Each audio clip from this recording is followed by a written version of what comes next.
Salut à tous, c'est Gladys, j'espère que vous allez bien. Aujourd'hui je vous retrouve dans une nouvelle vidéo pour vous présenter mes lectures du mois de janvier. Ça a été un mois relativement riche en lectures, enfin plutôt correct je devrais dire. J'ai fait 8 lectures et j'en avais 2 en cours à la fin du mois. Donc je vais vous présenter tout ça. Comme souvent pour ces vidéos là, je vais vous présenter d'abord le contemporain, puis l'imaginaire et je terminerai avec mes lectures en cours à la fin du mois. Premièrement, dans un genre contemporain new adult, j'ai lu Scottish Rhapsody de Delinda Dane, publié chez Hugo dans la collection Poche. C'est un livre que j'avais commencé en décembre et terminé du coup en janvier. Ici on y suit les aventures de Erin Wallace qui a été élevée à Londres et qui va se rendre en Écosse pour l'enterrement de son grand-père. Elle se rend compte alors que sa famille doit énormément de dettes au clan Cameron et là le seul moyen qu'elle a pour que sa famille puisse garder ses terres ancestrales c'est d'épouser la clan Cameron, donc l'héritier du clan Cameron, qu'elle n'apprécie pas du tout clairement, et donc on est sur un enemies to lovers, un mariage forcé et on a toute cette part des clans écossais qui prend un petit peu d'ampleur et qui garde son importance et son identité quand bien même c'est une histoire qui se passe à notre époque. Il y a aussi plusieurs clins d'œil à Outlander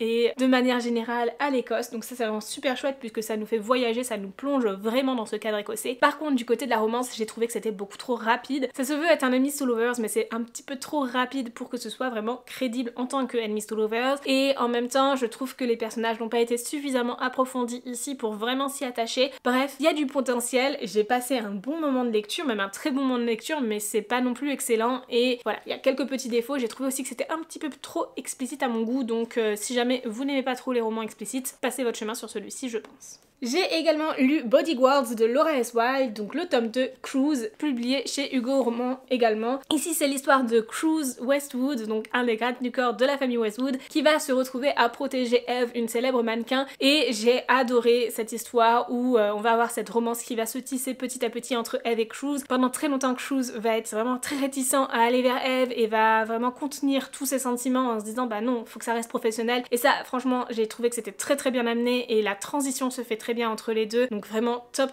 de ce côté là. Et puis j'ai adoré les personnages et surtout leur histoire et les thèmes abordés à travers leur histoire, puisque on va parler quand même de tout ce qui est célébrité, des impacts négatifs que ça peut avoir aussi, la surmédiatisation et tout ça, et en même temps aussi de troubles du comportement alimentaire et des autres défauts qu'il peut y avoir autour du mannequinat. Bref, c'était trop chouette. J'ai passé un excellent moment de lecture et j'ai hâte de lire la suite de cette saga Bodyguards. Ensuite j'ai lu Jamais plus de Colleen Hoover, également publié chez Hugo. C'est un livre phénomène sur les réseaux sociaux et en particulier sur TikTok, et je suis bien contente de l'avoir lu et découvert cette année, mais je dois dire que ça n'a pas été le roman bouleversant à souhait que j'attendais. La plupart des retours qu'on a de ce livre, c'est que vraiment on est sur quelque chose de très poignant, très bouleversant, qui fait qu'à la fin on pleure toutes les larmes de notre corps. Ça n'a pas été mon cas. Oui c'est poignant, oui c'est douloureux, oui c'est un petit peu triste aussi, mais pas au point d'en pleurer non plus, faut pas abuser. En tout cas, moi ça n'a pas été le cas. J'aimerais juste vous faire comprendre à travers mon avis sur ce livre, quand bien même il est excellent, que oui,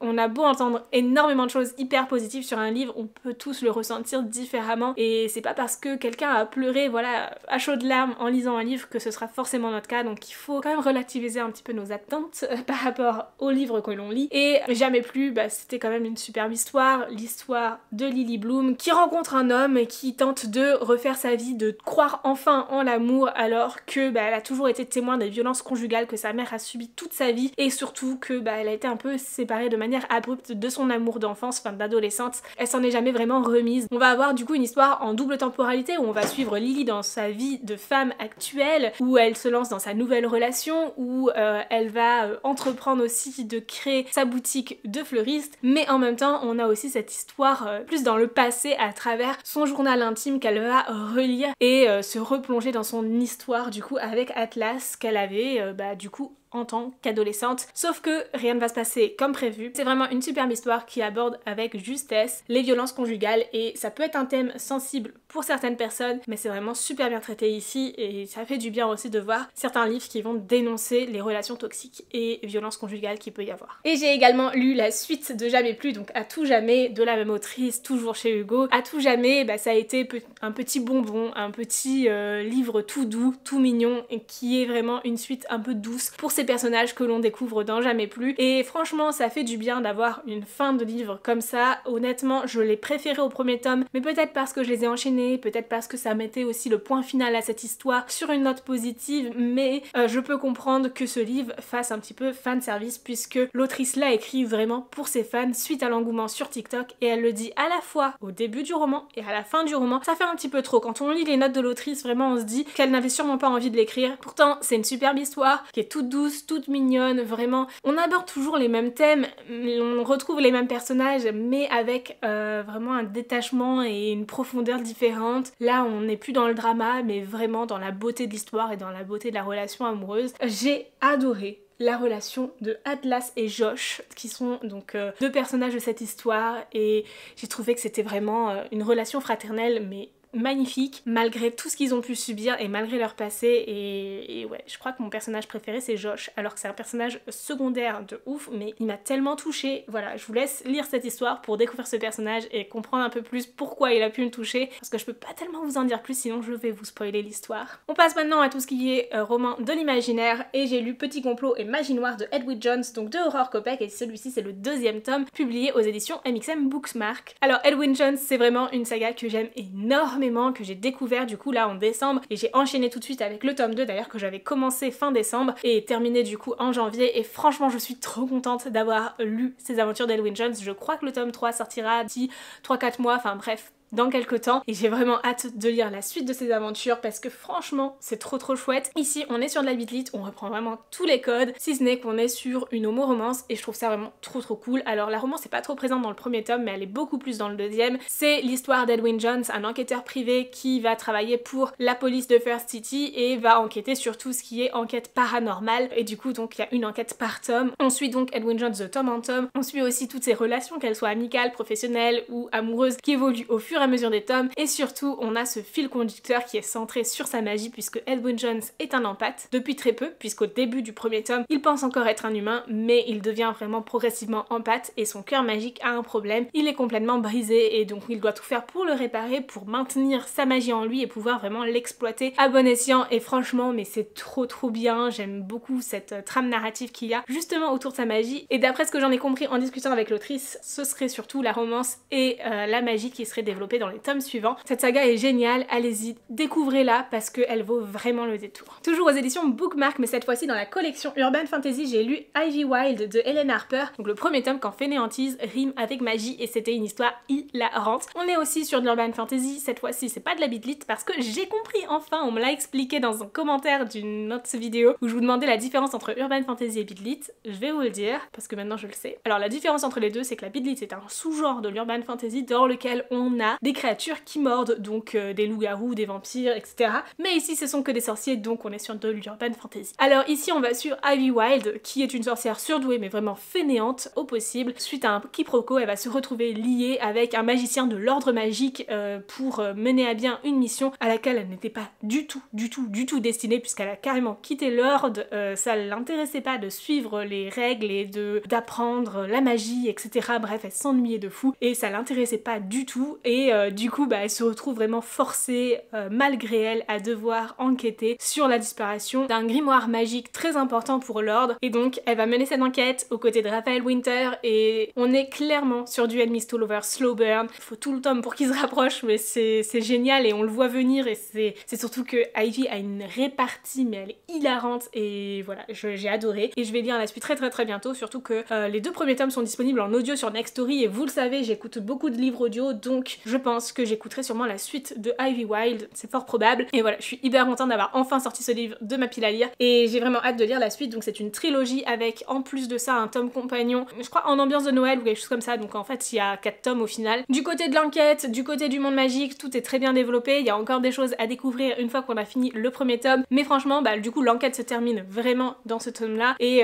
voilà, il y a plein de choses à découvrir encore, il y a beaucoup de choses aussi autour de Ivy, de ses amis, etc. Donc vraiment je pense que la suite peut nous réserver énormément de belles choses, donc j'ai vraiment hâte de découvrir la suite de cette histoire. Ensuite, en janvier, notre lecture commune du Discord, c'était The Savage Song de Vi Ishwa, publié chez Lumen. D'ailleurs, une des lectures communes de février, ce sera Our Dark Duet, donc la suite de The Savage Song. Si jamais ça vous intéresse, n'hésitez pas à nous rejoindre sur Discord. Et donc, The Savage Song, c'est une histoire qui se passe dans la capitale de Verity, qui est complètement ravagée par toute la criminalité qu'il peut y avoir, et toute cette criminalité crée des monstres, 3 espèces de monstres exactement, qui ont des natures peu différentes que je vous laisse découvrir ici dans cette histoire, dont une espèce qui contrôle la population par la musique et va du coup chasser, tuer, monopoliser ses proies par la musique avant de se nourrir de leur âme. C'est vraiment super chouette puisqu'on a tout un concept où la ville est divisée en 2 catégories, où au nord on a les Harkers qui vont contrôler la ville avec une répression, où seuls ceux qui vont pouvoir se payer une protection vont pouvoir survivre et les autres se feront dévorer par des monstres. Au sud c'est un petit peu plus laxiste, mais en étant plus laxiste, le problème c'est qu'il y a plus de risques de mourir tout simplement.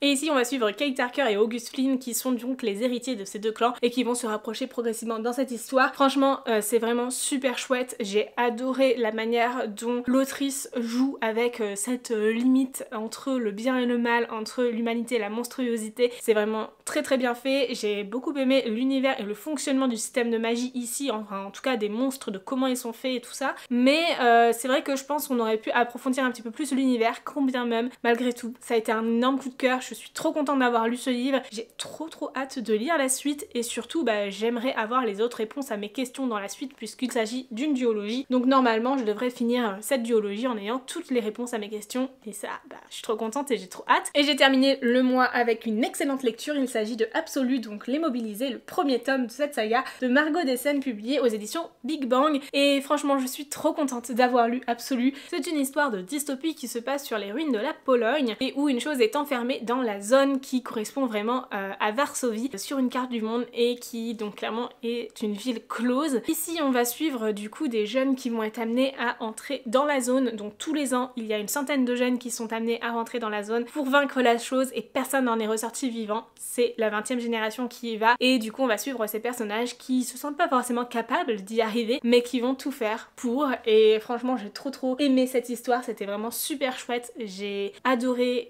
vraiment le rythme de l'histoire qui est hyper prenant, addictif, hyper bien dosé aussi, et il y a beaucoup de personnages ici. D'un côté moi ça m'a dérangé parce que j'ai eu le sentiment de confondre certains personnages et au milieu de certains chapitres j'étais obligée de relire l'entête parce qu'au bout d'un moment je perdais un peu le fil et je savais plus qui était là, mais honnêtement ça rajoute du réalisme à l'histoire, ça ajoute plusieurs points de vue, ça rend l'histoire beaucoup plus profonde aussi, concrète en fait, et franchement c'était vraiment super chouette, une lecture que je ne peux que vous recommander si vous recherchez de la dystopie young adulte. On a énormément de réponses à nos questions au fur et à mesure de ce roman et vraiment on n'attend pas la fin pour avoir des réponses et ça c'est trop cool, et on a quand même quelques questions en suspens même arrivé à la fin, ce qui donne envie de lire la suite. Puis bon, la fin...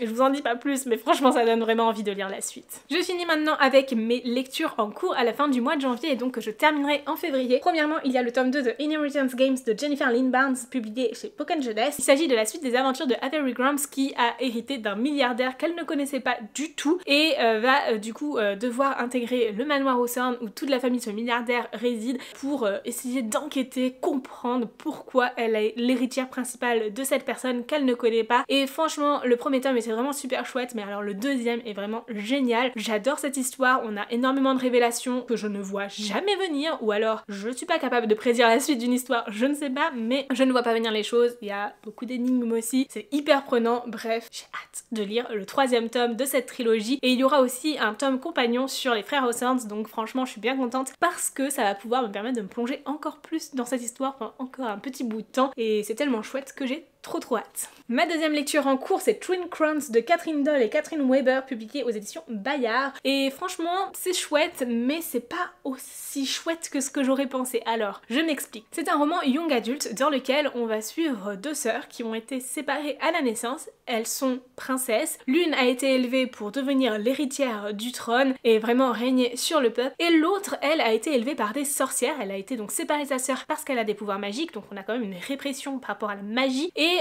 elle a été élevée donc par des sorcières dans le but d'un jour remplacer sa sœur sur le trône pour prendre le pouvoir et faire en sorte de clore enfin ce chapitre qui porte sur la guerre contre les sorcières et qu'il y ait enfin une paix dans le monde. Bref, une histoire qui sur le principe est vraiment super chouette mais qui dans la réalité se passe un tout petit peu trop vite. Enfin, je dis ça, plus j'avance et plus j'aime cette histoire, je dois l'avouer, mais au début j'ai été un petit peu surprise parce que les premiers chapitres je me suis dit mais c'est trop simple, c'est trop rapide, c'est trop évident, c'est pas possible que ça marche aussi facilement et comme ça, et en fin de compte plus ça va et plus c'est intéressant. On a deux romances qui se mettent en place, une de chaque côté, ça donne un petit peu de piment, donc j'espère vous retrouver fin février, début mars plutôt, avec un avis hyper positif sur Twin Crowns. De toute façon vous verrez mon avis sur Instagram le jour où j'aurai fini de le lire. Voilà donc pour ce bilan lecture du mois de janvier. Franchement globalement des très bonnes lectures, voire excellentes et même un coup de cœur, donc ça c'est trop cool. Encore une fois je suis bien contente de continuer sur cette lancée et de réussir à bien sélectionner mes lectures. Plus ça va et plus je connais mes goûts et donc j'arrive à lire des livres qui me plaisent réellement et à passer toujours de très bons moments, donc ça c'est chouette. N'hésitez pas à me dire dans les commentaires si vous avez lu certains de ces titres, ce que vous en pensez, ou sinon si certains d'entre eux vous font envie. Sur ce, je vous fais de très gros bisous et je vous dis à très bientôt dans une nouvelle vidéo. Ciao!